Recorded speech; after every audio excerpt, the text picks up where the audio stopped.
sería muy falso de mi parte preguntarte cuál es tu peleador favorito, porque sé que es Fedor Emelianenko. Y con total sinceridad, sin mentir, el mío también es Fedor Emelianenko, sin lugar a Ah, dudas. sí, Sí, hombre, me sin lugar a alegro. dudas. Estamos en buena onda, en buena sintonía. Sí. Ese es el peleador que me ha hecho sentir más emociones en toda la historia de la MMA, de lo que conozco. Ujú, Eh, Cuando perdió por primera vez en Strikeforce, te mm, puedo también ser sincero que sí se me salieron algunas lágrimas de ver claro. eso. Y la pelea, esta clásica que tuvo contra Mirko Cro Cop, que eran los dos más grandes del mundo por mucho, y fue Sí. una guerra. Sí, definitivamente es el peleador que me ha hecho sentir más cosas, y hasta la fecha ya no se ha vuelto a repetir una sensación tan fuerte en mí con los nuevos peleadores, que los admiro y son geniales, ¿verdad? También tengo mis favoritos actuales, pero ese sentimiento que me creaba Fedor Emelianenko es irrepetible para mí.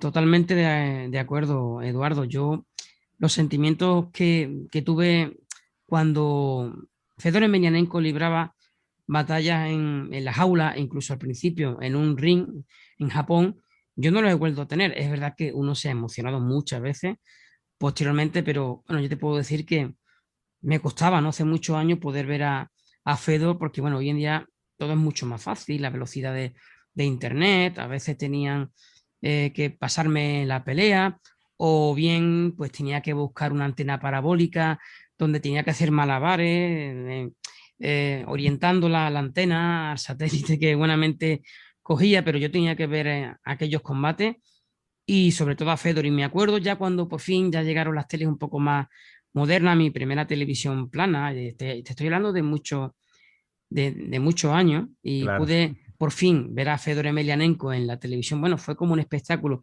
Me acuerdo que fue la pelea contra Brett Rogers, y claro, como era la televisión y no era en ningún sitio apartado, ¿no? de la casa, en el comedor estaba mi familia y fue un espectáculo. Bueno, el espectáculo era yo más que Fedor Emelianenko, porque si tú me vieras sufriendo, poniéndome de rodillas, dando voces, venga Fedor, porque Fedor lo pasó muy mal en ese combate de un Brett Rogers que era, bueno, había peleado 10 veces, 10 victorias, 9 por KO, incluso a Andrei Arlovski, y el primer puñetazo que se llevó, bueno, ya fue para hacerle un buen corte que le ensangrentó la cara, y finalmente el último emperador, como siempre, por muy mal que lo pasara, le daba la vuelta a los combates y bueno, yo era un loco. Lo que se siente, yo, si te lo intentara explicar con tiempo o incluso redactándotelo, pensándolo con mucha tranquilidad, yo creo que no tengo palabras, y supongo que tú,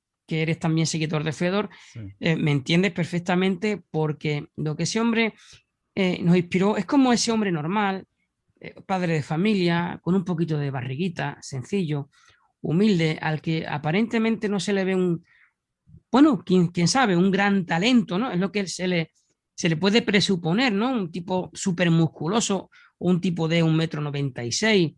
No, no, no. Exactamente, sí. Era alguien de la calle que tenía un corazón tan grande, y sigue teniendo afortunadamente tan grande, que gracias a esa mentalidad y a ser tan constante, y te digo esto en base, aparte de que he visto todas sus peleas más de una vez, también tengo medio libro escrito de Fedor Emelianenko, que lo tengo bastante parado, una especie de mini biografía, y entonces además profundicé un poco, y sé que incluso su profesor al principio, él decía que Fedor no era un niño que tuviera talento, que era un niño, no era un niño que destacaba rápidamente con la técnica, pero era el más constante, era el que se quedaba después de clase, era el que repetía mil veces una técnica, y al final el trabajo siempre acaba dando su fruto. Y para mí, Fedor Emelianenko, además de que es un luchador admirable, de que es un ser humano admirable, yo creo que es una referencia y un ejemplo a seguir. Y ahora que hemos hablado de este tema, por eso yo hablaba de hablar de los tiempos anteriores, ¿no? Donde no hacía falta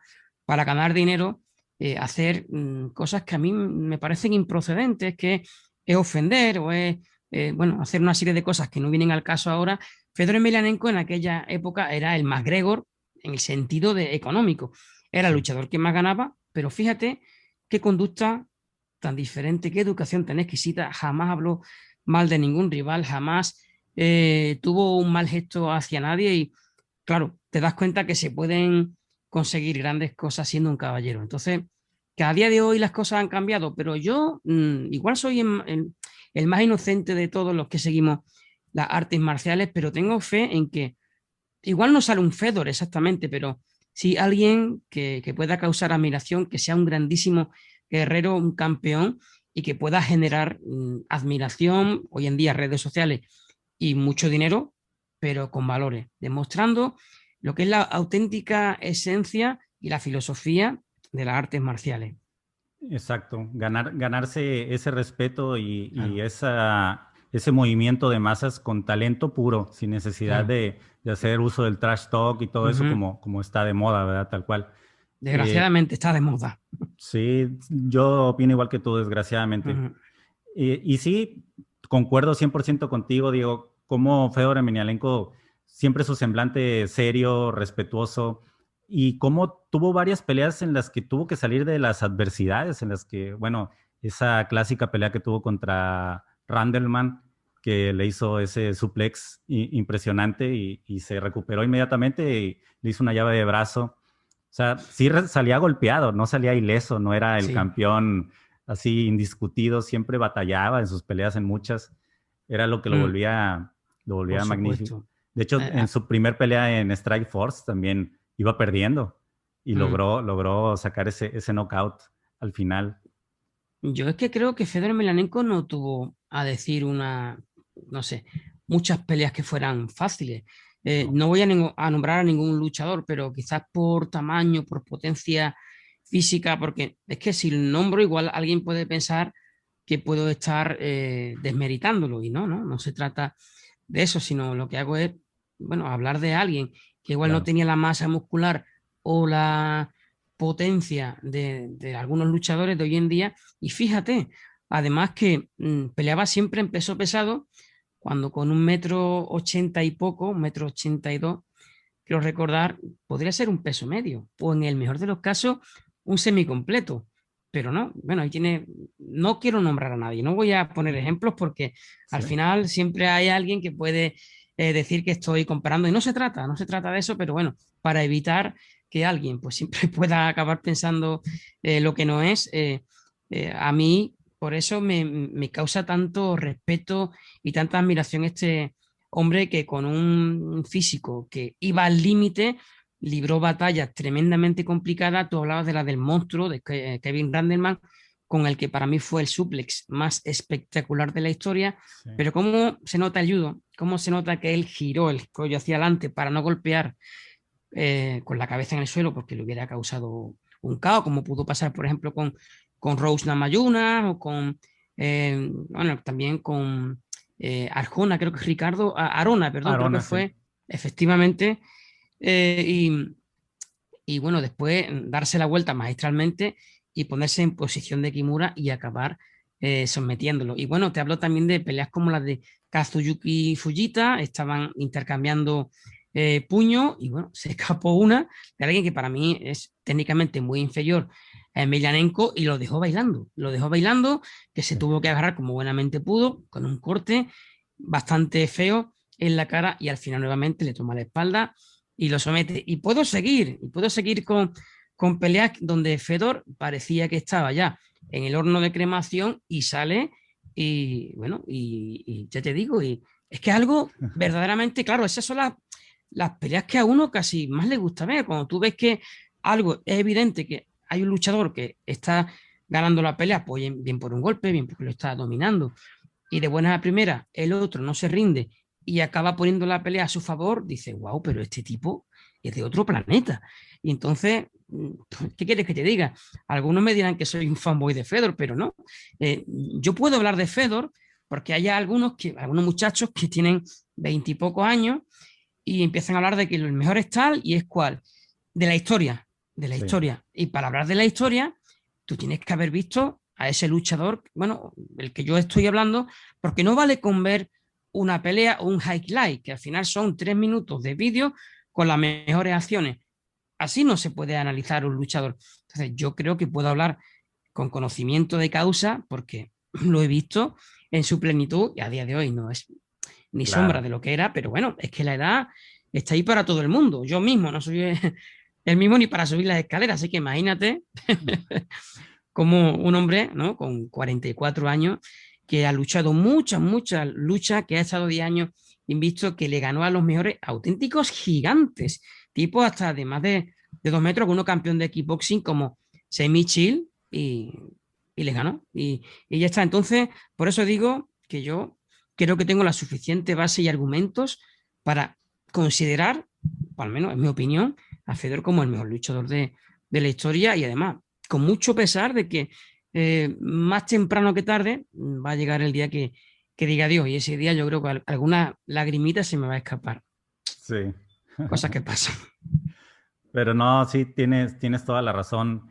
Feo, Menialenko, aparte, era una época en la que no estaba tan regulado el doping y se podía ver en el físico de los contrincantes. No sé, no me quiero atrever a decir, pero pareciera que Fedor Emelianenko estaba libre de sustancias por su físico, por cómo se veía tan natural y su agilidad.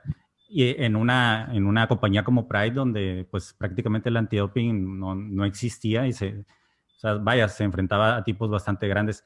Y exactamente como tú lo dices, muchos jóvenes ahora ven al Fedor que está peleando en Bellator, que obviamente ya no es el mismo de antes, y ven algunos que otros highlights y nada más se basan en eso. Pero nosotros que tal vez lo vimos en sus mejores épocas, aparte de ver la pelea completa, comprendíamos el contexto en el que estaba en ese entonces y es otro punto de vista desde el que lo vemos nosotros. Pero Es sí, es que un peleador irrepetible. si no, simplemente te iba a decir que, claro, cuando tú ves unos highlights, sabes que te van a poner lo mejor de lo mejor. Y sabes que esas peleas las va a ganar y que está el caos espectacular, la sumisión espectacular. Pero no, yo vi esas peleas completas y vi los momentos duros que estaba atravesando, donde yo decía, este tipo pierde, este tipo pierde. Y no rendirse jamás, para mí es como si fuera un Terminator. Alguien que por situación complicada que tuviera, bueno, de hecho por eso le pusieron The Russian Experiment, ¿no? El experimento ruso, como si hubiera sido una creación genética en algún laboratorio, porque era invencible en aquella época. Entonces, claro, hay que ver las peleas sin saber el resultado de principio a fin y ver las dificultades que ese hombre atravesó y tener esa mentalidad para decir, da igual, tengo la ceja rota, tengo un hueso de la mano roto. Este tipo pesa 60 kilos más que yo, y no exagero, ¿eh? Uh -huh. 60 y 70 en algunos casos, como el caso del chino Hong Man Choi, Sí, el y, gigante es, sí. y hacerle un ámbar que no lo pudo ni siquiera llevar al suelo. El hombre, este gigante, con el brazo recolgando, y Fedor Emelianenko parecía una lapa que se le había dosado al brazo y bueno, doblarle el codo al revés, que daba miedo, ¿eh? Daba verdaderamente terror como le lastimó ese brazo, pero sí, la verdad es que, en fin, ¿qué le vamos a hacer? Como digo, para hablar del mejor de la historia podremos hablar del mejor de la actualidad, Uh -huh. ¿vale? Pero para hablar del mejor de la historia hay que analizar muy en profundidad a todos los luchadores, porque si no, bueno, ¿qué base podemos usar si no hemos visto lo anterior? Claro, es muy difícil llegar a esa conclusión, Claro, pero bueno, en nuestros corazones está Fedor Emelianenko definitivamente, ahí se va a quedar. sin duda. Yo además digo que no lo sé, y ojalá me equivocara, ¿no? Que no va a haber otro luchador igual.